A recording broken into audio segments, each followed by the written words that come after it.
Hello my dear student, welcome back to Aryan classes. આર્યન ક્લાસીસમાં તમારું હાર્દિક સ્વાગત કરું છું. દરેક મારા વાલા વિદ્યાર્થીઓને જય શ્રી રામ, જય શ્રી રામ. ચાલો મારા દરેક વાલા વિદ્યાર્થીઓ, આજના વિડીયોની અંદર આપણે આપણું ધોરણ 12 આર્ટ્સ અને ધોરણ 12 આર્ટ્સની અંદર આપણો એવો વિષય જેનું નામ છે સમાજશાસ્ત્ર. આ સમાજશાસ્ત્ર વિષયની અંદર આપણું ચેપ્ટર નંબર 1 છે, જેનું નામ છે ભારતનું વસ્તી વૈવિધ્ય અને રાષ્ટ્રીય એકતા. આ જે ચેપ્ટર છે એ ચેપ્ટરનો ડેમો વિડીયો આજે આપણે આ વિડીયોમાં જોવાના છીએ. હવે ડેમો વિડીયો એટલા માટે કહું છું વિદ્યાર્થીઓ, કે જે વિદ્યાર્થીઓ ધોરણ 12 આર્ટ્સમાં અભ્યાસ કરી રહ્યા છે એવા દરેક વાલા વિદ્યાર્થીઓ માટે આપણું આર્યન ક્લાસીસનું એપ્લિકેશન છે, અને આ જે એપ્લિકેશન છે એ એપ્લિકેશનમાં ધોરણ 12 આર્ટ્સનો કોર્સ અવેલેબલ છે. અને આ જે કોર્સ છે એની એક બેચ જેનું નામ છે રામબાણ ટોપર બેચ 2027. આ બેચની અંદર હું વિદ્યાર્થીઓ 8 વિષય ભણાવું છું, અને આ 8 વિષયમાંથી સમાજશાસ્ત્ર વિષયનું ચેપ્ટર 1નો આ ડેમો વિડીયો છે. એટલે આ વિડીયો જોઈ અને તમને જો મારી જોડે ભણવાની મજા આવે તો તમે મારો કોર્સ ખરીદી અને ઘરે બેઠા ઓનલાઈન મોબાઈલના માધ્યમથી ભણી શકો છો. આ કોર્સને લગતી વધારે માહિતી તમને શોર્ટ વિડીયોમાં મળી જશે, અથવા તો આ વિડીયોની અંદર તમે બન્યા રહેશો તો આ વિડીયોની અંદર આગળ હું તમને માહિતી આપું છું. બીજી વાત કરી દઉં ખાસ કે સૌથી વધારે MCQ હું હાલ જે આ વિડીયોની અંદર જે ટોપિક ભણાવવાની છું, આ ટોપિકમાંથી સૌથી વધારે MCQ અને સૌથી વધારે 1 ગુણના પ્રશ્નો આમાંથી પૂછાય છે. હાલ જે ટોપિક ભણાવી રહી છું એમાંથી. તો ચેપ્ટર 1માંથી તમારે જો તમારા 1 પણ માર્ક MCQ નો ન જવા દેવો હોય, 1 ગુણના પ્રશ્નોનો 1 પણ માર્ક્સ તમારે ન જવા દેવો હોય તો આ વિડીયોના અંત સુધી તમારે બની રહેવાનું છે. ચાલો શરૂઆત કરું છું સરસ મજાની આપણા ચેપ્ટરની. ચાલો આપણું આર્યન ક્લાસીસ એપ્લિકેશન, એની અંદર આપણી રામબાણ ટોપર બેચ વાત કરવી છે ધોરણ 12 સમાજશાસ્ત્ર વિષયની. આગળ વધીએ. ચેપ્ટર 1. ચેપ્ટર 1 જે છે એ 13 ગુણ, એનો ગુણભાર છે 13 ગુણનો. બોર્ડની એક્ઝામની અંદર જો આ ચેપ્ટરની વાત કરવામાં આવે તો 13 ગુણનું ચેપ્ટર છે. હવે સાદું સિમ્પલ સમજાવી દઉં તો સમાજશાસ્ત્રની અંદર 10 ચેપ્ટર છે, 10 ચેપ્ટર 13 ગુણના છે. મતલબ કે બધા ચેપ્ટરનો ગુણભાર સરખો છે. ઓકે, એટલે તમને સારી રીતે દરેક ચેપ્ટરની તમારે તૈયારી કરવી પડે. હવે પહેલું ચેપ્ટર છે એકદમ ઈઝી છે. જો તમે સ્ટેપ બાય સ્ટેપ ભણો તો 13માંથી 13 ગુણ તમે આ ચેપ્ટરમાંથી લાવી શકો છો. ચેપ્ટરનું નામ છે ભારતનું વસ્તી વૈવિધ્ય અને રાષ્ટ્રીય એકતા. કે ભારતની અંદર કઈ કઈ વસ્તી છે, કેટલી વસ્તી છે, વસ્તીમાં શું વૈવિધ્ય જોવા મળે છે, અને વસ્તીની અંદર કેટલી રાષ્ટ્ર પ્રત્યેની એકતા છે, એવું આ ચેપ્ટર સરસ મજાનું છે. આપણે ભણવાનું. આગળ વધીએ છીએ આપણે આપણા ટોપિકમાં. ચલો સૌથી પહેલા આપણે પ્રસ્તાવના જોઈશું કે આ ચેપ્ટર શું કહેવા માંગે છે. હવે અહીંયા જેટલી જરૂર હશે, જે યાદ રાખવાનું હશે એ જ હું તમને વાત કરીશ. જે યાદ નથી રાખવાનું એ ફટાફટ વાંચી અને તમને સંભળાવી દઈશ. એટલા માટે કે આપણે ચેપ્ટરની અંદર જે આવે છે, શું કહેવા માંગી છે આપણું ચેપ્ટર, એ તો આપણને ખબર પડવી જોઈએ. ચાલો પ્રસ્તાવનામાં એવું કીધું છે કે વિદ્યાર્થી મિત્રો, ધોરણ 11ના પાઠ્યપુસ્તકમાં તમે સમાજશાસ્ત્ર વિષયનો પ્રારંભિક પરિચય મેળવે. મતલબ કે ધોરણ 11માં તમે જ્યારે ભણતા હતા ત્યારે તમે સમાજશાસ્ત્ર વિષય વિશે થોડો પરિચય તો મેળવી લીધો છે. આપ સૌને હવે સમજ પ્રાપ્ત થઈ ગઈ હશે કે ભારતીય સમાજને સમજવા માટે ભારતની વસ્તીનું બંધારણ જાણવું કેટલું જરૂરી છે. આપણો ભારત દેશ છે, અને ભારત દેશની અંદર આપણા સમાજને સમજવા માટે આપણે વસ્તી કેટલી છે, વસ્તીનું બંધારણ જાણવું ખૂબ જરૂરી છે. કારણ કે એક સમાજ બને છે તો એ વસ્તીથી બને છે. જો વસ્તી જ ન હોય તો સમાજ ન હોય. વળી ભારતીય સમાજને સમજવા માટે વિવિધ સામાજિક સંસ્થાઓને જાણવી પણ એટલી જ જરૂરી છે. મતલબ કે તમારે ભારતના સમાજને જો તમારે સમજવું હોય તો ભારતની અંદર જે સમાજને લગતી જેટલી પણ સંસ્થાઓ છે એ દરેક સંસ્થાઓને તમારે જાણવી એટલી જરૂરી બની જાય છે. આ બધી સંસ્થાઓ જુદી જુદી હોવા છતાં પરસ્પર ગાઢ રીતે સંકળાયેલી છે, જે ભારતીય સમાજનું આગવું લક્ષણ છે. એટલે કે બધી સંસ્થાઓ એક સાથે સંકળાયેલી છે. કાંઈ યાદ નથી રાખવાનું, કાંઈ પૂછાવાનું નથી, પ્રસ્તાવના છે, આપણે ખાલી જોવાનું છે. ચલો આગળ વાત કરીએ. તો વિદ્યાર્થી મિત્રો, તમારા વર્ગખંડમાં જો તમે અવલોકન કરશો તો તમને દરેક વિદ્યાર્થી જુદા જુદા ધર્મ અને જ્ઞાતિનો હોવાનું માલુમ પડશે. હવે વિદ્યાર્થીઓ, તમે જ્યારે પણ સ્કૂલમાં જાઓ છો તો સ્કૂલની અંદર તમે જોતા હશો કે દરેક વિદ્યાર્થી જુદા જુદા ધર્મનો છે. કોઈ વિદ્યાર્થી હિન્દુ ધર્મનો છે, કોઈ વિદ્યાર્થી ઇસ્લામ ધર્મનો છે, કોઈ વિદ્યાર્થી શીખ છે, કોઈ જૈન છે, કોઈ પારસી હશે.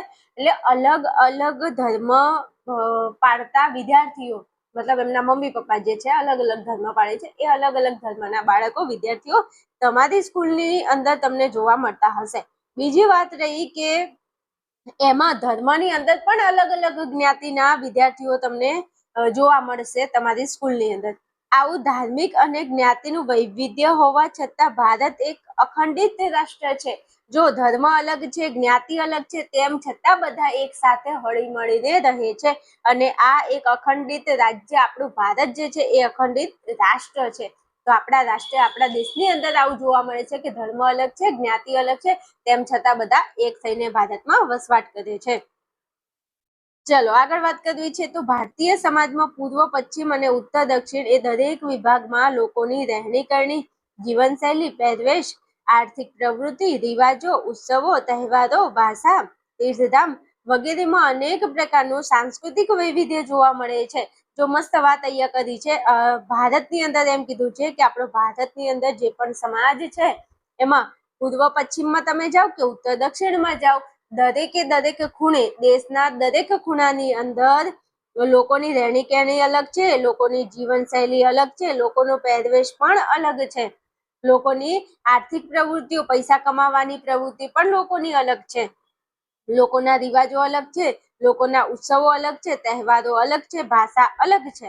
તીર્થધામ એટલે કે પવિત્ર ધામ, મંદિરો હોય, મસ્જિદો હોય કે પછી અગિયારીઓ કે જે પણ તમે વાત કરો એ બધા તીર્થધામ એ અનેક પ્રકારનું સાંસ્કૃતિક વૈવિધ્ય જોવા મળે છે. આપણા ભારતની અંદર તમે જોજો ગુજરાત છે તો ગુજરાત રાજ્યની અંદર ગુજરાતી ભાષા છે, ગુજરાતના રિવાજો અલગ છે, મહારાષ્ટ્રના રિવાજો અલગ છે.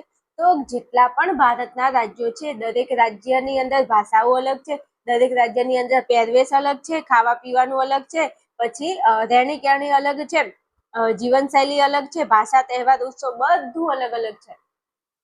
આ સાંસ્કૃતિક વૈવિધ્ય અને વારસો આપણને ભારતના નાગરિક હોવાનું ગૌરવ અપાવે છે.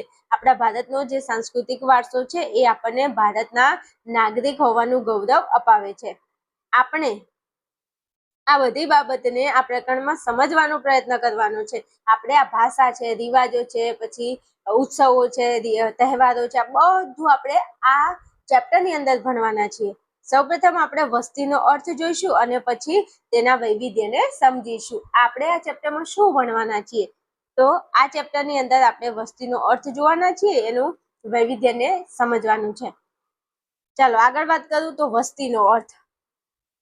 હવે તમને જણાવી દઉં કે આ વસ્તીના અર્થમાંથી કાંઈ નથી પૂછાતું. જે પૂછાય છે એ ટોપિક બિલકુલ પાછળ છે, એકદમ પાછળ છે. એટલે આટલું થોડું સમજી લઈએ, પછી જે મોસ્ટ આઈએમપી એમસીક્યુ છે, જે પ્રશ્નો પૂછાય છે આ ટોપિકના, એ હું તમને ભણાવું છું. વિડીયોની અંદર બન્યા રહેજો.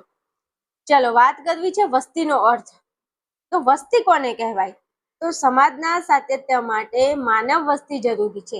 ભાઈ સમાજને ટકાવી રાખવા માટે માનવ વસ્તી ખૂબ જરૂરી છે. જો સમાજને જાળવવું હોય તો માનવ વસ્તી હોવી જરૂરી છે. જો વસ્તી ન હોય તો સમાજ ન હોય.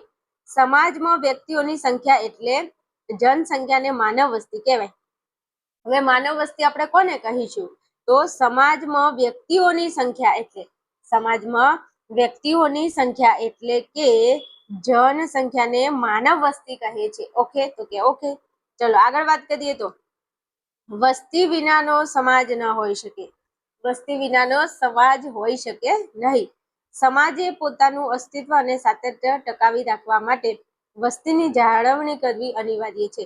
જો કોઈ પણ સમાજ છે તો સમાજે પોતાનું શું અસ્તિત્વ અને સાતત્ય ટકાવી રાખવા માટે વસ્તીની શું કરવી જોઈએ? તો કે જાળવણી કરવી અનિવાર્ય છે. વસ્તીની જાળવણી એ સમાજની પ્રાથમિક અને સાર્વત્રિક સામાજિક જરૂરિયાત છે.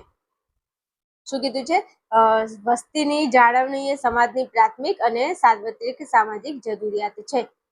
જન્મ, મૃત્યુ અને સ્થળાંતર પર વસ્તીનું કદ નિર્ભર છે. જો બાળકોનો જન્મ થાય છે, પછી લોકોનું મૃત્યુ થાય છે અને સ્થળાંતર, એક જગ્યાએથી બીજી જગ્યાએ લોકો વસવાટ માટે જાય છે. એના આધારે વસ્તીનું કદ નિર્ભર છે. એના ઉપર વસ્તીનું કદ અને બંધારણ સમાજ પર અસર કરે છે.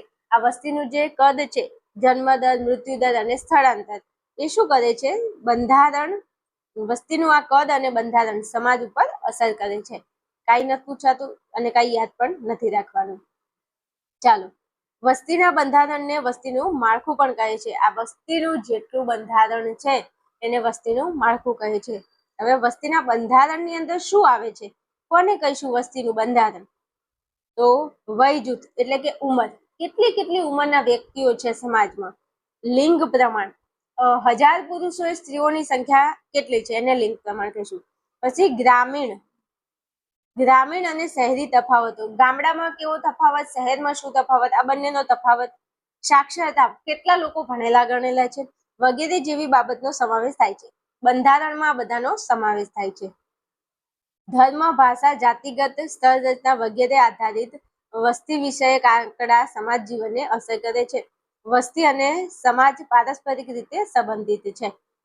આ બધામાંથી કાંઈ યાદ નથી રાખવાનું. હવે આગળ વધીએ છીએ, જેથી આપણા ટોપિકની શરૂઆત થાય છે સરસ મજાની. આગળ આપણે વસ્તીનો અર્થ જોઈ લીધો. હવે વસ્તીમાં આપણે વૈવિધ્ય જોવું છે. શું વૈવિધ્ય? એટલે કે વસ્તી, વૈવિધ્યનો મતલબ થાય જુદું જુદું. વસ્તીની અંદર આપણા દેશમાં શું જુદું જુદું જોવા મળે છે એના વિશે આપણે વાત કરવી છે. તો કોઈ પણ દેશ કે સમાજમાં વસ્તીનું વૈવિધ્ય જોવા મળે છે. કોઈ પણ દેશ હોય કે કોઈ પણ સમાજ હોય, એમાં વસ્તીનું શું જોવા મળે છે? વૈવિધ્ય જોવા મળે છે. વૈવિધ્ય એટલે વસ્તીની અંદર બધું અલગ અલગ જોવા મળે છે. દાખલા તરીકે વય જૂથ. વય જૂથનો મતલબ છે કે જો નાના બાળકો હોય, પછી એનથી જનરેશન મતલબ એનથી મોટા હોય, પછી એનાથી મોટા હોય, એનાથી મોટા, એવી રીતના એક આખું વય જૂથ છે જે આપણા ભૂગોળમાં ભણવામાં આવે છે. કિશોર વર્ગ છે, યુવા વર્ગ છે અને પ્રૌઢ વર્ગ છે. તો આ આપણે જોઈશું વય જૂથો જેને કહીશું. પછી લિંગ પ્રમાણ, કે સમાજમાં 1000 પુરુષો છે તો 1000 પુરુષોની સામે છોકરીઓ એટલે કે મહિલાઓ કેટલી છે એને આપણે કહીશું લિંગ પ્રમાણ. પછી ગ્રામીણ શહેરી પ્રમાણ, ગામડામાં પુરુષો કેટલા છે, સ્ત્રીઓ કેટલી છે, શહેરમાં સ્ત્રી પુરુષનું પ્રમાણ કેટલું છે, આ બધું જોઈશું. પછી સાક્ષરતા, ભારતની અંદર ગામડામાં કેટલા લોકો ભણેલા ગણેલા છે, શહેરમાં કેટલા લોકો ભણેલા ગણેલા છે, આ બધું આપણે આ ચેપ્ટરમાં ભણવાના છીએ. પછી ધાર્મિક જૂથો.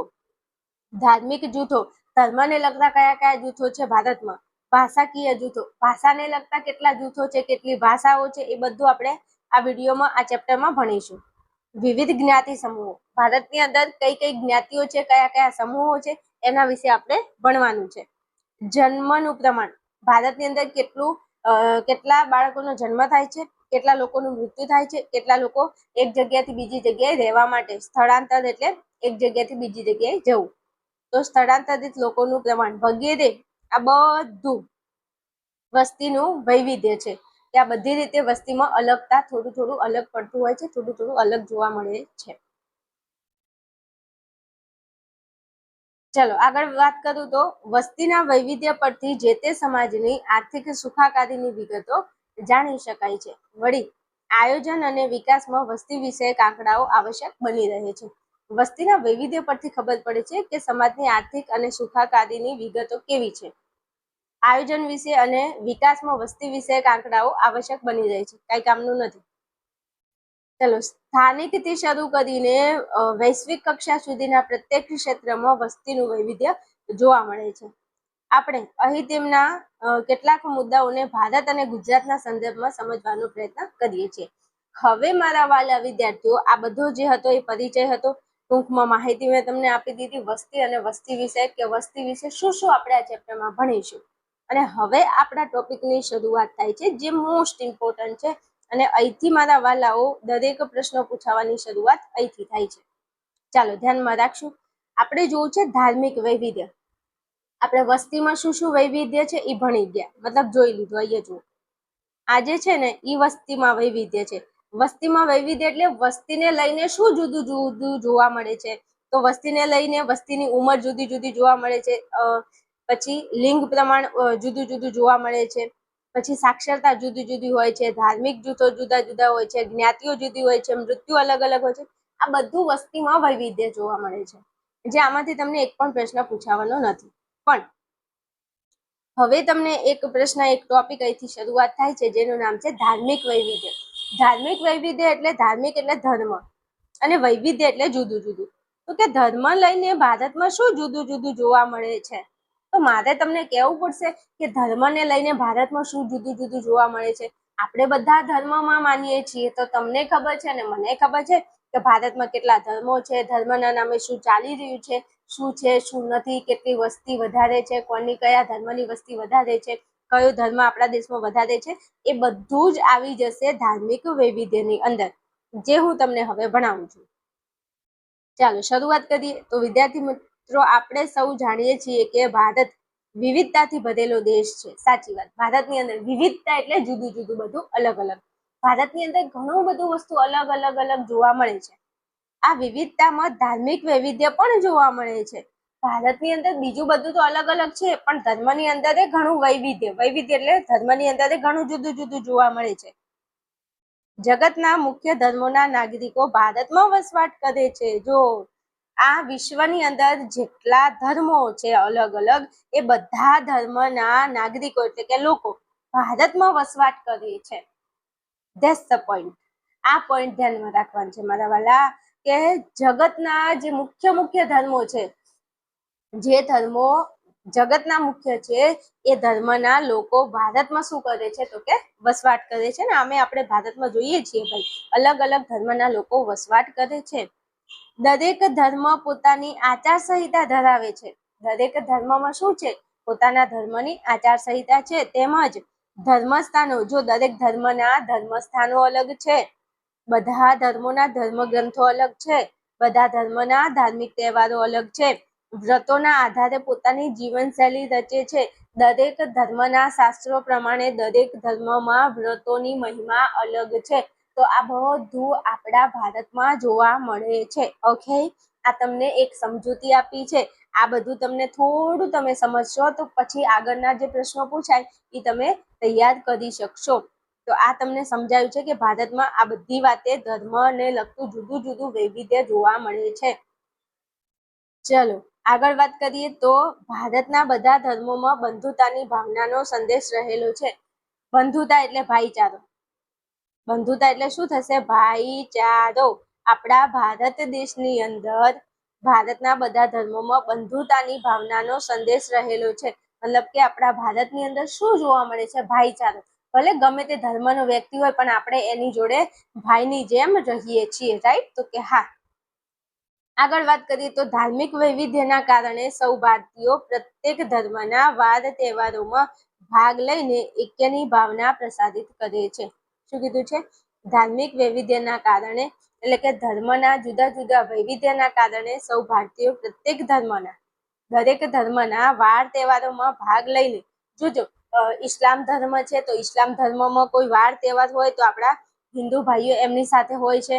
પછી હિન્દુ ધર્મનો કોઈ તહેવાર હોય તો ઇસ્લામ ધર્મના લોકો આપણા અંદર ભાગ લે છે. પછી ઇસ્લામ ને હિન્દુની વાત નથી કરતી, એવા દરેક ધર્મો છે, ખ્રિસ્તી ધર્મ છે કે યહૂદી ધર્મ છે કે કોઈ પણ ઇવન ધર્મ છે, જૈન ધર્મ હોય કે ચાહે બૌદ્ધ ધર્મ હોય, આ દરેક ધર્મની અંદર જો કોઈ વાર તહેવાર હોય તો હિન્દુ ભાઈઓ એમના જોડે જાય છે, એ લોકો આપણા જોડે આવે છે.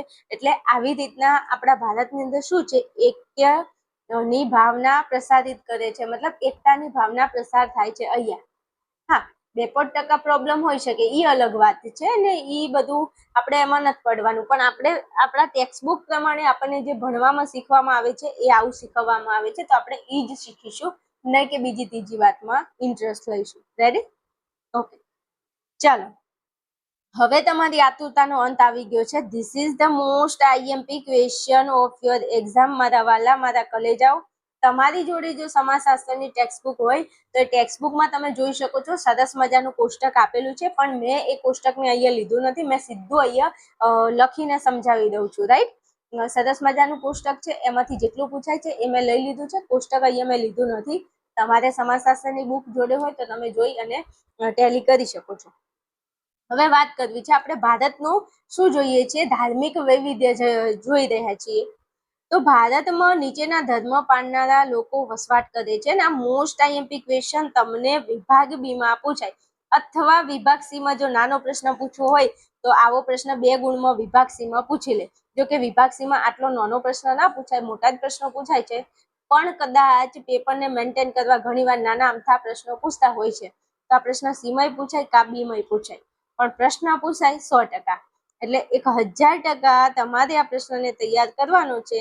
મારા ગળાના હમશે પછી તમે મને કહેતા નહીં કે બેન તમે કીધું નહોતું. જો ઉપર જેટલું ભણાવ્યું ને એમાંથી એક શબ્દ નથી પૂછાતો. મેં તમને એક શબ્દ તૈયાર કરવાનું નથી કીધું, પણ હવે જે પૂછાય છે એને તમારે બિલકુલ મૂકવાનું નથી.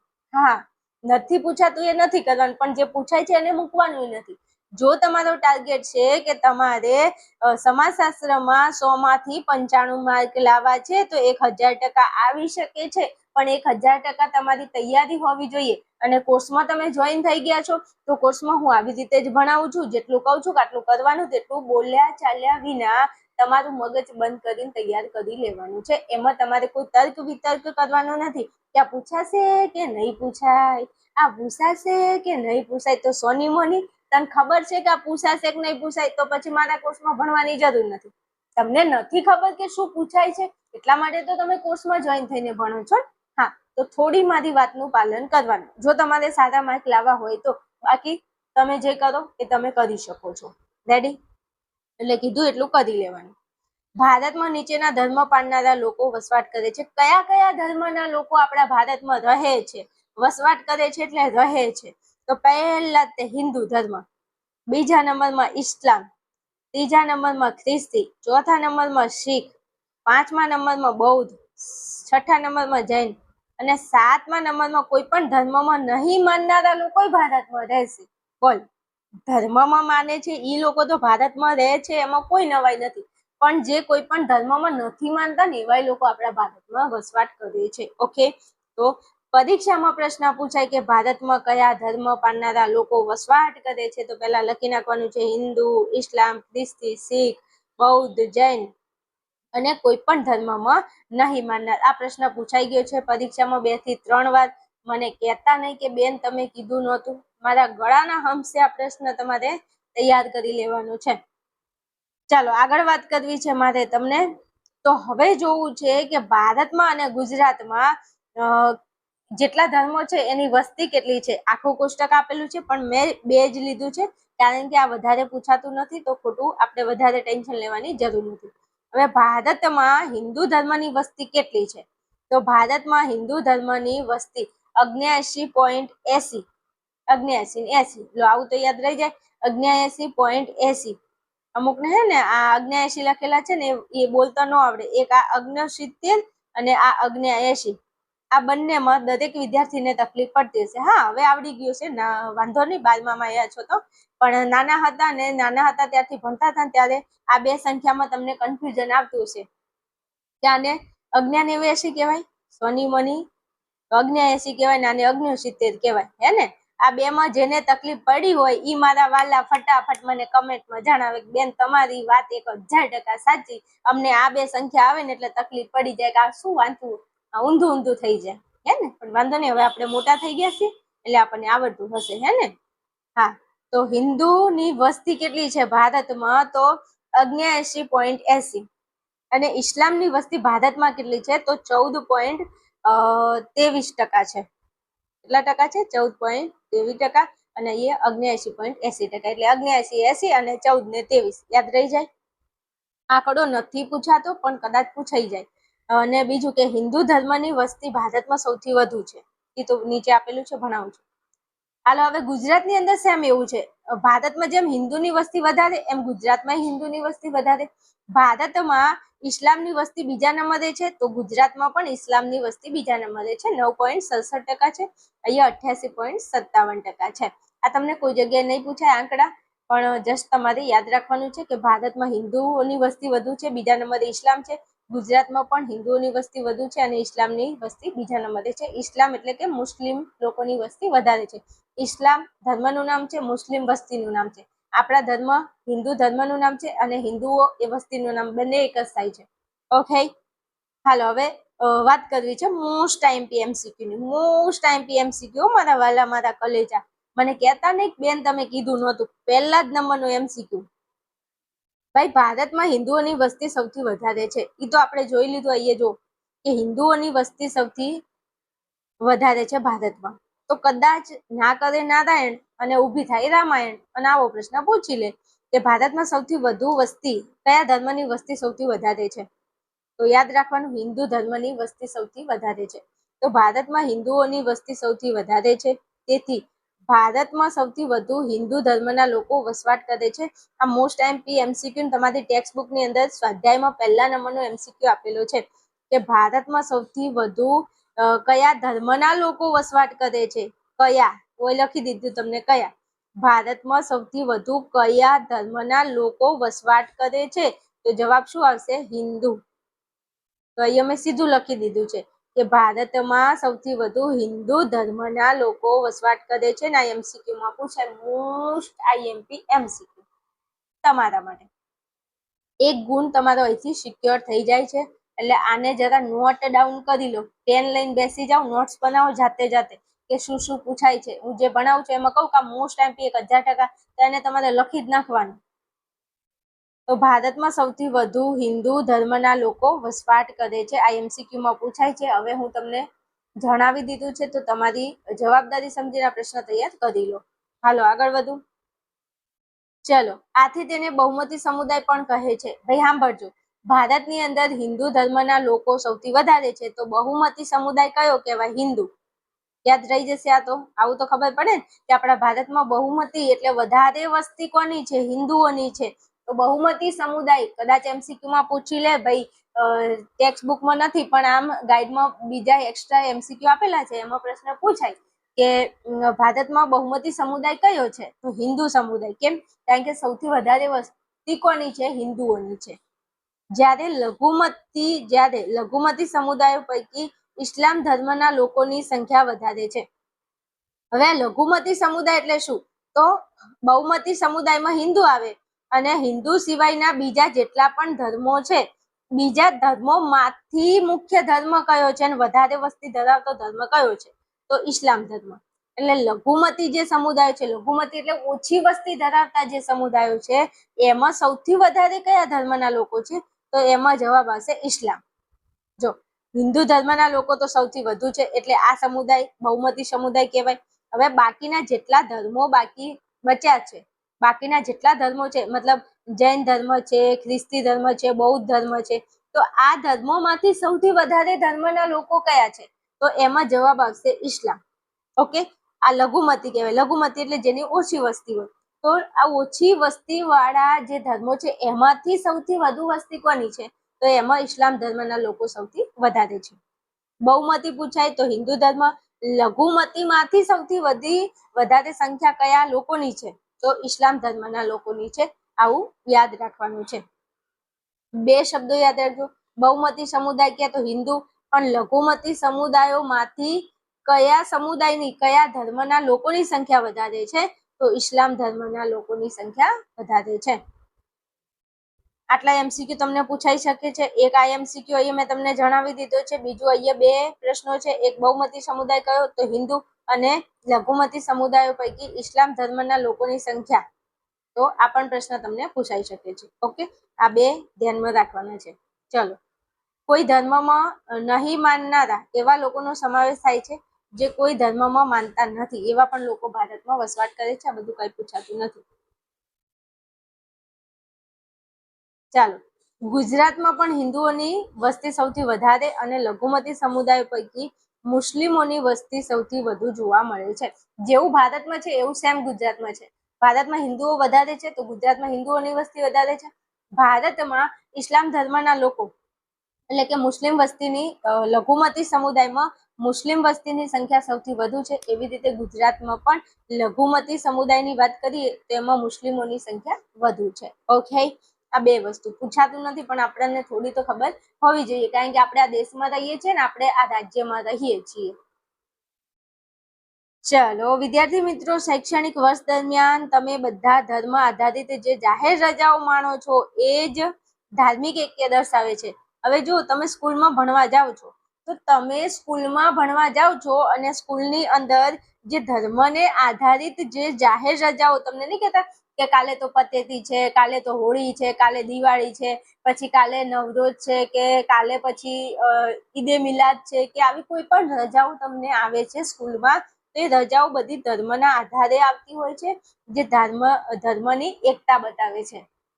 અને દરેક મારા વાલા વિદ્યાર્થીઓ, સ્કૂલની અંદર ધાર્મિક જે તહેવાર હોય એ દરેક તહેવાર ઉપર સ્કૂલની અંદર રજા હોતી હોય છે. ઓકે, ચાલો હવે આગળ વધવું છે. આખો ટોપિક બદલાઈ જાય છે. જો આગળ ધર્મનું વૈવિધ્ય જોઈ ગયા, ધર્મના વૈવિધ્યમાંથી કેટલા પ્રશ્નો પૂછાતા હતા એ મેં તમને ભણાવી દીધા છે.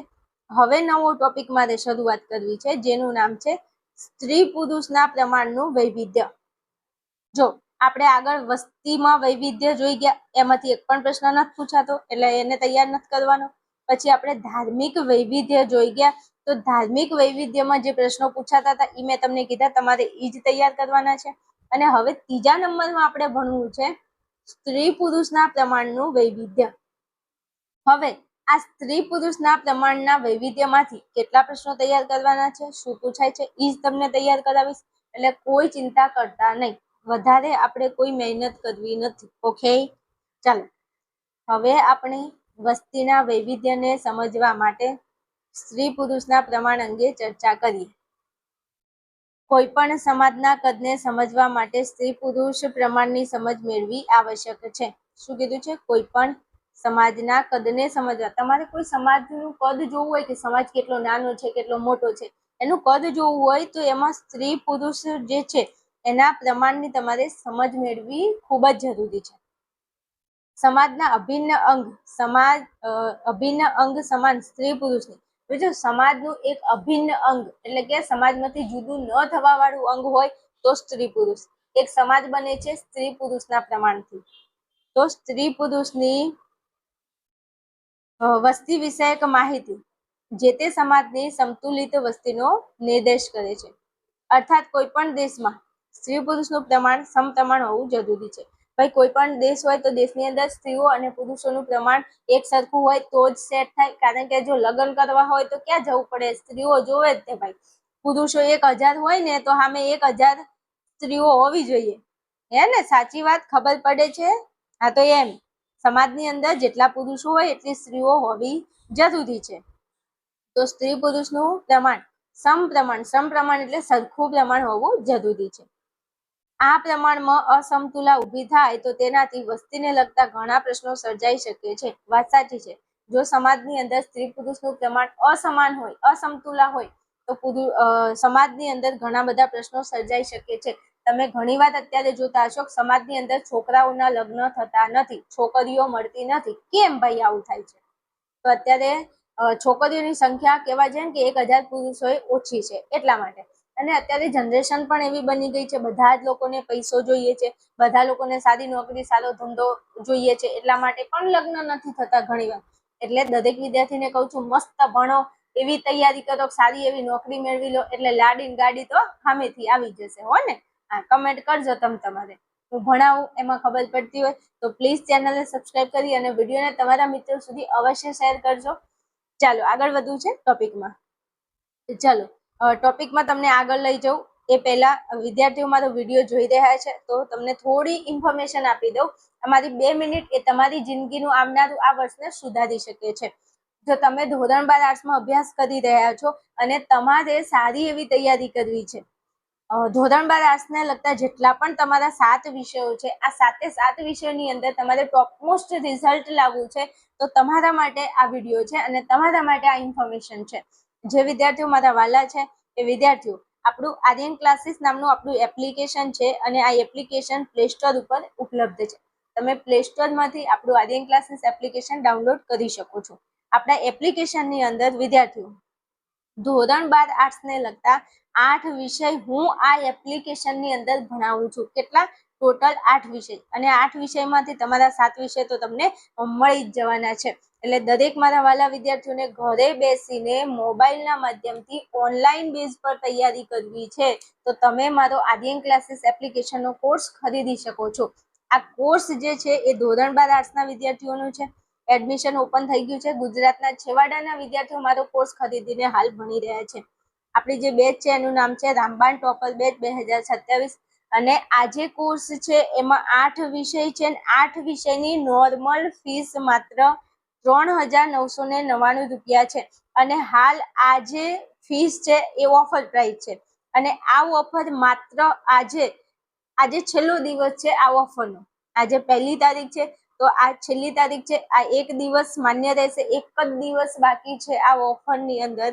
તો દરેક મારા વાલા વિદ્યાર્થીઓ આ ઓફરનો લાભ લઈ, ઓફરની અંદર તમે લાભ લઈ અને તમે મારું એપ્લિકેશન ખરીદી કોર્સ ખરીદીને ભણી શકો છો. કાલે 2 તારીખ થાય છે. 2 તારીખથી આ બેચનો ભાવ 4999 રૂપિયા થઈ જશે. એટલે જે વિદ્યાર્થીઓ છે ધોરણ 12 આર્ટ્સના છે અને ખરેખર એમને દિલથી તૈયારી કરવી છે તો હાલ તમારા માટે ઓફર, સ્પેશિયલ ઓફર ચાલુ છે. તમે કોર્સ ખરીદીને ભણી શકો છો. વધારે તમારે કઈ ઇન્ફોર્મેશન જોઈએ છે તો તમને અહીંયા સરસ મજાનો મારો મોબાઈલ નંબર આપેલો છે. આના ઉપર તમે મને ફોન મેસેજ કરી અને વધારે માહિતી મેળવી શકો છો. ચિંતા નહીં કરતા, એક વિશ્વાસ રાખજો, વિશ્વાસ રાખીને કોર્સ પરચેસ કરજો. ગુજરાતનો નંબર 1 આર્ટ્સનો કોર્સ છે એવું હું નથી કહેતી, મારા વિદ્યાર્થીઓ કહે છે. તમે મારી ચેનલમાં જાઓ, પોસ્ટમાં જુઓ, પોસ્ટમાં જઈ અને તમે મારા વિદ્યાર્થીઓના રિવ્યુ જોઈ શકો છો કે મારા કોર્સમાં ભણી એમને કેટલો બેનિફિટ થાય છે. સૌથી વધારે 100માંથી 100 તત્વજ્ઞાનમાં મારા વિદ્યાર્થીઓને આવે છે. ઘણા એવા વિષયો છે કે જેમને વિદ્યાર્થીઓને 100માંથી 100 એ વિદ્યાર્થીઓ મારા કોર્સમાં ભણીને લાવે છે. તમારે પણ સારું પરિણામ જોયું છે તો સાથે મળીને તૈયારી કરીએ, કોર્સની અંદર જોઈન થઈ જજો. ચલો આગળ વધીએ છીએ આપણે આપણા ટોપિકની અંદર. ચલો, ભારત જેવા વિકાસશીલ દેશ તેમજ ગુજરાત જેવા ગતિશીલ રાજ્યમાં સ્ત્રી પુરુષનું પ્રમાણ જોઈએ. હવે જો આપણો ભારત એ વિકાસશીલ દેશ છે અને આપણું ગુજરાત એ ગતિશીલ રાજ્ય છે. હવે દેશમાં સ્ત્રી પુરુષોનું પ્રમાણ કેટલું છે અને આપણા રાજ્યમાં એટલે કે ગુજરાત રાજ્યમાં સ્ત્રી પુરુષનું પ્રમાણ કેટલું છે એ આપણે હવે જોવાના છીએ.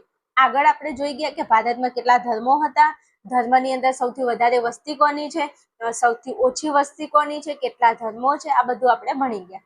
હવે જોવું છે કે ભારતમાં સ્ત્રીઓ કેટલી છે, ભારતમાં પુરુષો કેટલા છે, ગુજરાતમાં સ્ત્રીઓ કેટલી છે, પુરુષો કેટલા છે. તમને થતું છે બેન આ બધું અમારે શું કરવું છે જાણીને, પણ બેટા આપણે ભણવામાં આવે છે અને આમાંથી પ્રશ્નો પૂછાય છે. હો મારા વાલા, તમારા કલેજા એટલા માટે ભણવાનું છે કે આમાંથી પ્રશ્નો પૂછાય છે. ઓકે, ચલો હવે વાત જરા કરી લઈએ તો થોડું અહીંયા તમને બતાવી દઉં કે ભારત અને ગુજરાતની વસ્તીમાં સ્ત્રી પુરુષનું પ્રમાણ આ 2011ની વસ્તી ગણતરીના આધારે આ આંકડા તમને અહીંયા આપેલા છે. કયા વર્ષને ધ્યાનમાં રાખી? 2011. 2021માં વસ્તી ગણતરી થવી જોઈએ. દર 10 વર્ષે વસ્તી ગણતરી થાય છે. કેટલા? 10 વર્ષે વસ્તી ગણતરી થાય છે. પણ 2011 ને 2021માં કોરોનાની પરિસ્થિતિ હતી એટલે કઈ વસ્તી ગણતરી થઈ નથી. પણ તો પણ હમણાં જે વસ્તી ગણતરી એના પછીની થઈ હોય અને એના જે આંકડા સામે આવ્યા હોય તમને ખબર હોય તો, પણ આપણે હાલ કોને ધ્યાનમાં રાખીને ભણવાનું છે? 2011ની વસ્તી ગણતરીને ધ્યાનમાં રાખીને આપણે આ આંકડા યાદ રાખવાના છે. લેટેસ્ટ આંકડા નથી હો, હા 2011ના છે અને આપણે લેટેસ્ટ પૂછાતા નથી. આપણને 2011 પૂછાય છે તો આપણે એને ધ્યાનમાં રાખીને ભણવાનું છે. ચલો અહીંયા તમને દેશ કે રાજ્ય એટલે ભારત દેશ અને ગુજરાત રાજ્ય આપેલું છે. કુલ વસ્તી આપેલી છે કે ભારતમાં કુલ વસ્તી કેટલા ટકા છે, પુરુષો કેટલા છે, સ્ત્રીઓ કેટલી છે. ગુજરાતમાં કુલ વસ્તી કેટલી છે, પુરુષો કેટલા છે અને સ્ત્રીઓ કેટલી છે. હવે આમાંથી હું તમને એમ કહું છું કે આ બધું નથી પૂછાતું, જે પૂછાય છે એ જ તૈયાર કરવાનું છે. 3 વસ્તુ આમાંથી તમને પૂછાય છે, આટલું જ તે અહીં હું તમને ભણાવી દઉં છું. ચલો ભારતની વાત કરીએ તો ભારતની કુલ વસ્તી કેટલી છે? 121 કરોડ વસ્તી છે. એના ઉપર આંકડો છે, જોઈ લો 121 કરોડ 1,93,422. આટલી વસ્તી છે મારા વાલા, મારા કલેજા. દેખાય છે? તો કે હા દેખાય છે. તો બસ આ તમારે ધ્યાનમાં રાખવાનું છે. આ નથી પૂછાતું પણ કહું છું ખાલી કે ભારતની અંદર કરોડોમાં પબ્લિક છે. કેવી? કરોડોમાં પબ્લિક છે. કહેવાય છે ને કે અમારા દેશના લોકોને શરમ બહુ આવે, પણ કેમ? વસ્તી વધારામાં શરમ ન આવી ગઈ. સાચી વાત, જસ્ટ મજાક કરું છું તમને હસાડવા માટે. એટલે કહેવાય ને કે વિકાસ ગાંડો થઈ ગયો છે આપણા ભારતમાં.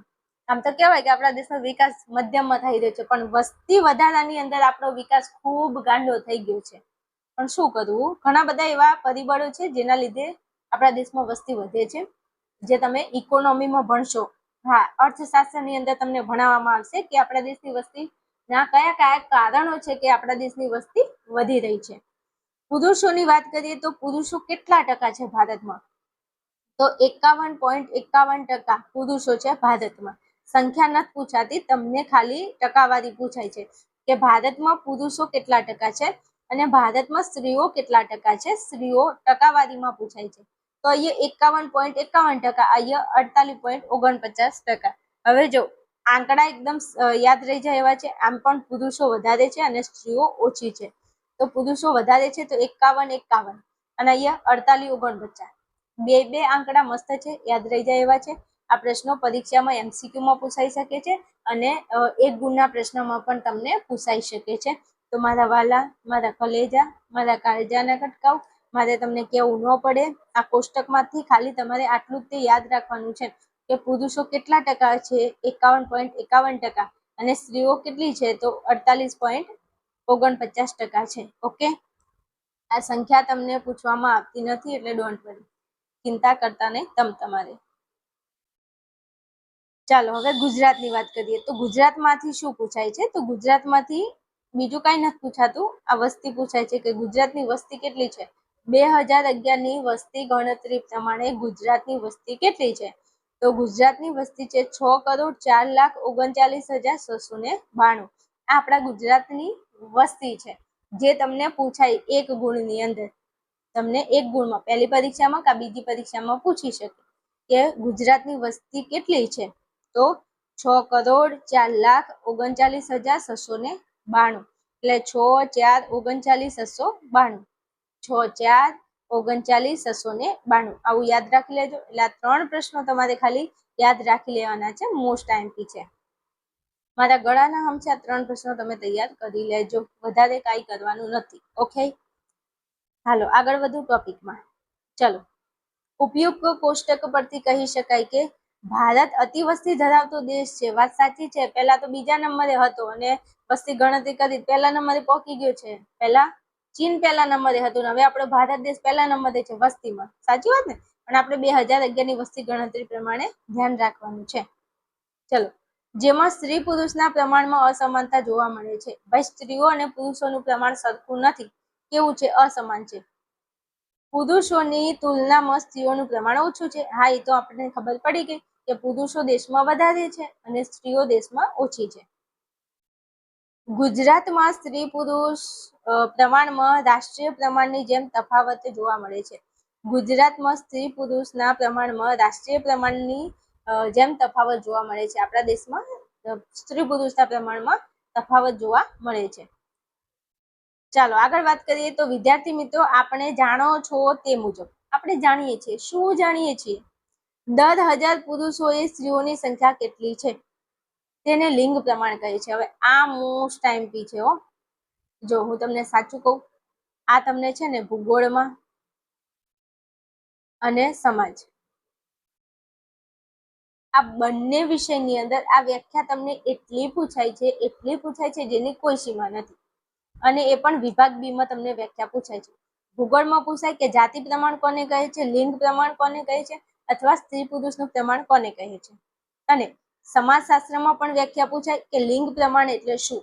મારા ગળાના હમસે આ વ્યાખ્યા તમારે તૈયાર કરવાની છે. 1000% આ વ્યાખ્યા મોસ્ટ આઈએમપી છે. પછી તમે મને કહેતા ન હોય કે બેન તમે કીધું નહોતું. હા, વિશ્વાસ કરી લેજો મારી વાતનો.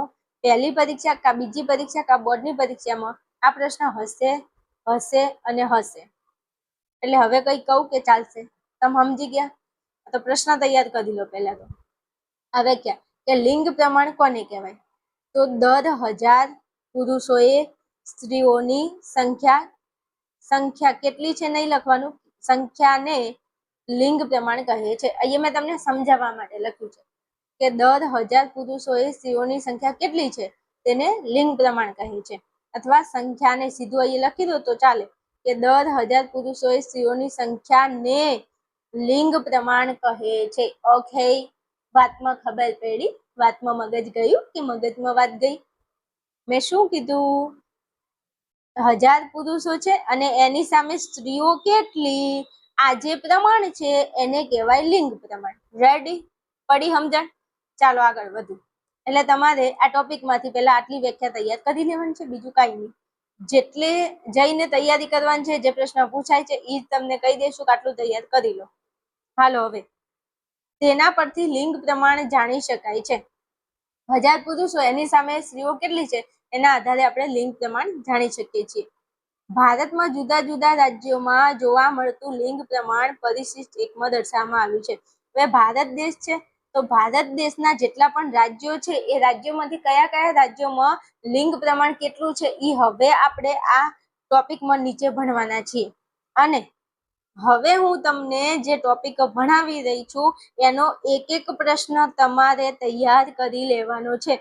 મેં અહીંયા લખ્યું છે મોસ્ટ આઈએમપી એમસીક્યુ. અહીંયા નીચે આપેલા એક એક એમસીક્યુ મોસ્ટ આઈએમપી છે. મારા ગળાના હમસે, તમારા મમ્મી પપ્પાની કસમ કે તમારા પ્રિય પર્સનની કસમ, જો તમે સિરિયસતાથી ભણો છો અને તમારે ટોપ મોસ્ટ રિઝલ્ટ લાવવું છે તો એક પણ માર્ક્સ આપણો જવો જોઈએ નહીં. અને એના માટેના આ પ્રશ્નો છે જે તમારે હવે હું કહું છું એ તૈયાર કરી લેવાના છે 1000%.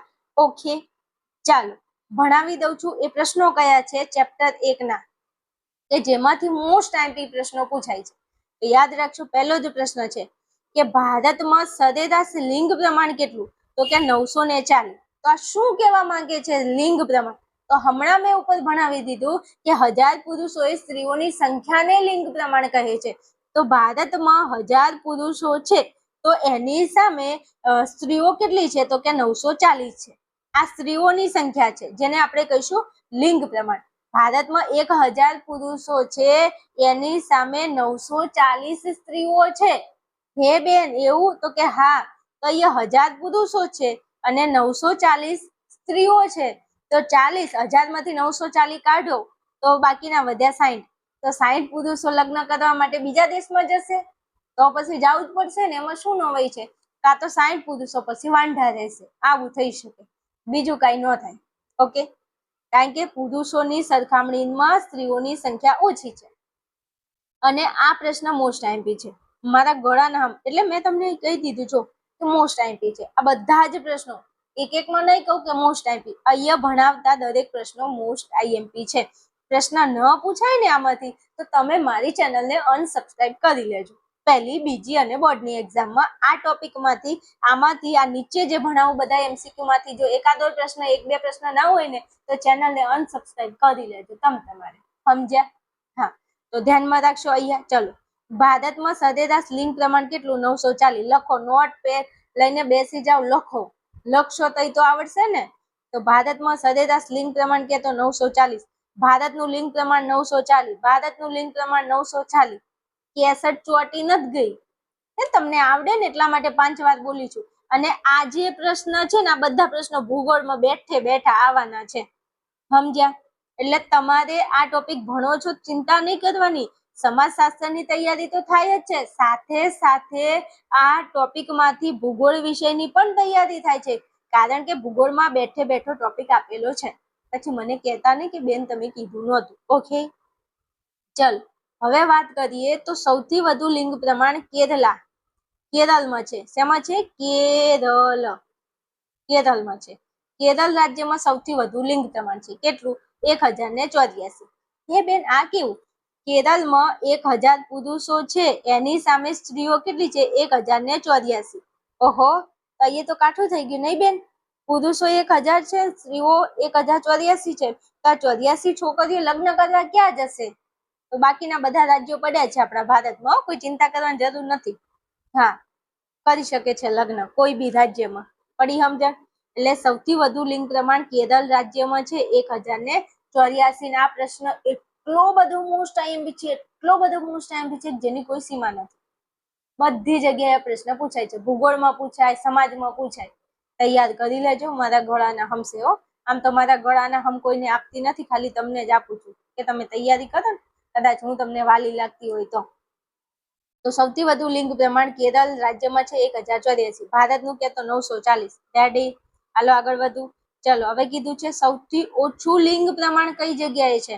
તો દીવ, દમણ અને ગોવા. ફિરંગીઓ બેઠા રોવા, આવી એક કહેવત હતી. પોર્ટુગીઝો આપણા ભારતમાં આવ્યા ને એટલે જતા નતા અહીંથી, ભારત છોડીને એમને જવું નતું, એટલે કહેવત પડી ગઈ હતી કે દીવ, દમણ અને ગોવા, ફિરંગીઓ બેઠા રોવા. કારણ કે એમને સૌથી વધારે કબજો દીવ, દમણ અને ગોવા ઉપર કર્યો હતો ફિરંગીઓએ. ચાલો તો જરા ઝૂમ ઓછું કરી નાખું છું, જોઈ લો. હવે આ 3 પ્રશ્નો તમારે ધ્યાનમાં રાખવાના છે. એમ પૂછાય કે ભારતમાં સરેરાશ લિંગ પ્રમાણ કેટલું? તો 940. સૌથી વધુ કે તો કેરળમાં કેટલું છે? 1084. સૌથી ઓછું લિંગ પ્રમાણ કે તો દીવ, દમણ અને દીવ આ કેન્દ્ર શાસિત પ્રદેશ છે. કેટલું છે? 618. આટલું તમારે 3 પ્રશ્નો મોસ્ટ આઈએમપી છે તૈયાર કરી લેવાના છે. પછી મને નો કહેતા હો. જો ભારત પૂછાય તો 940, કેરળ પૂછાય તો 1084, સૌથી વધારે પૂછાશે. કેરળ નહીં પૂછાય કે કેરળમાં લિંગ પ્રમાણ કેટલું, એમ પૂછાશે કે 2011 ની વસ્તી ગણતરી પ્રમાણે ભારતમાં સૌથી વધુ લિંગ પ્રમાણ કયા રાજ્યમાં છે, સૌથી વધુ લિંગ પ્રમાણ ક્યાં છે, આવું પૂછાય. તો લખવાનું છે કેરળ 1084. એમ પ્રશ્ન પૂછાય કે ભારતમાં સૌથી ઓછું લિંગ પ્રમાણ કઈ જગ્યાએ છે, તો યાદ રાખવાનું છે દમણ અને દીવ. કેટલું છે? 618. આ 3 પ્રશ્નો તમે તમારા માઇન્ડમાં ફિટ કરી લો. બસ આમાંથી પ્રશ્ન ન પૂછાય ને તો હું મારું નામ બદલી દઈશ. તમે એમ ના કહેતા હો કે બેન તમારું નામ તો અમને ખબર જ નથી, શનિ મની તો ભણવાનું કર. મજાક કરું છું મારા વાલા. હાલો હવે આગળ વધવું છે. મસ્ત પ્રશ્ન. હવે ચાલો હવે એક બીજો પ્રશ્ન છે. ગુજરાતની અંદર લિંગ પ્રમાણ કેટલું છે, તો ગુજરાતની અંદર લિંગ પ્રમાણ 918 છે. કેટલું છે? 918. હવે તમે અહીંયા જોજો, દીવ દમણમાં લિંગ પ્રમાણ 618 છે, ગુજરાતમાં લિંગ પ્રમાણ 918 છે. ઓકે, શું ગુજરાતમાં પૂછે તો 918 છે અને દીવ દમણમાં પૂછે કેટલું છે? 618 છે. એટલે મારા વાલા, મારા કલેજા, મને કહેતા ને બેન તમે કીધું નહોતું હો. 80 ને 81, આ 81 છોકરા. જો 918, આપણા ગુજરાતમાં 1000 પુરુષો છે અને એની સામે 918 છોકરીઓ છે. તો 918 ની આપણે જો વાત કરવા જઈએ તો 81 છોકરાઓ કુંવારા રે. કેટલા? 81 છોકરાઓ કુંવારા રે. મારા વાલા, આ 81 છોકરા લગ્ન કરવા ક્યાં જશે? તો વાંઢા રહેશે. ખબર નહીં, હવે જે થાય ખરું. ભગવાને બધાનું કિસ્મત લખેલું છે, હે ને? હા, પણ વાંધો નહીં. આપણે કેદારમાં 84 સ્ત્રીઓ વધારે છે તો વાંધો નહીં, પછી એ તો કંઈક થઈ જાય સેટલમેન્ટ. વાત કરું છું, મજાક કરું છું, પણ તમારે ધ્યાન રાખવાનું છે ભાઈ. 4 વસ્તુ યાદ રાખવાની છે. ભારતમાં લિંગ પ્રમાણ કે ભારતમાં તો 940. ભારતમાં સૌથી વધુ કે તો કેરળમાં છે. કઈ જગ્યાએ? કેરળમાં કેટલું? 1084. સૌથી ઓછું કે તો દીવ દમણ કેટલું? 618. ગુજરાતમાં કે તો 918. આ 4 પ્રશ્નોમાંથી પ્રશ્ન 1000% હશે અને હશે. આની હું ફૂલ ગેરંટી, ફૂલ વિશ્વાસ અને સ્ટેમ્પ કરીને લખીને આપું કહેતા હોય તો, હને? હા, એટલે મોસ્ટ એમપી છે, કરી લેજો તૈયાર. હાલો, હવે એવા જ બીજા 4 પ્રશ્નો તૈયાર કરવાના છે, મોસ્ટ એમપી, જેની કોઈ સીમા નથી. આ તો એમસીક્યુમાં એટલી વાર પ્રશ્ન પૂછાય છે, પહેલી બીજી બોર્ડમાં. ભારતમાં સૌથી વધુ વસ્તી ધરાવતું રાજ્ય કયું છે? ઉત્તર પ્રદેશ. Most IMP. ભારતની અંદર જે 28 રાજ્યો છે એમાંથી સૌથી વધુ વસ્તી કયા રાજ્યમાં છે? તો ઉત્તર પ્રદેશમાં છે, યુપી. આપણે એને ટૂંકમાં કહીએ છીએ યુપી. દિલ વાલો કે દિલ કે કરાર લૂટને મેં આઈ હું યુપી બિહાર લૂટને. મારા વાલા, ભારતમાં સૌથી વધુ વસ્તી ધરાવતું રાજ્ય હોય તો યુપી એટલે કે ઉત્તર પ્રદેશ છે. ઓકે, યાદ રહી જશે, કોઈ તકલીફ બિલકુલ નહીં. આ તો બસ આ એમસીક્યુ પૂછાય. જો 1000% મોસ્ટ આઈપી મેં લખી દીધું છે, પહેલી બીજી બોર્ડમાં ગમે તે જગ્યાએ એમસીક્યુમાં પૂછાય. એમસીક્યુ ન પૂછાય તો વિભાગ બી માં 1 ગુણમાં પૂછાય છે. મારા ગળાના હમસે હો, આ બધા પ્રશ્નો તૈયાર કરવાના છે. ચલો હવે, દેશની કુલ વસ્તીના 16.49% લોકો વસવાટ કરે છે. જેમાં એટલે ઉત્તર પ્રદેશમાં કેટલા લોકો વસવાટ કરે છે? તો કે દેશમાં જેટલી વસ્તી છે એમાંથી 16% લોકો તો ક્યાં છે? ઉત્તર પ્રદેશમાં રહે છે. ઓકે, આ 2 પ્રશ્નો. ભારતમાં સૌથી વધુ વસ્તી ધરાવતું રાજ્ય કે તો ઉત્તર પ્રદેશ, કેટલા ટકા? 16.49%. રેડી? ચાલો આગળ.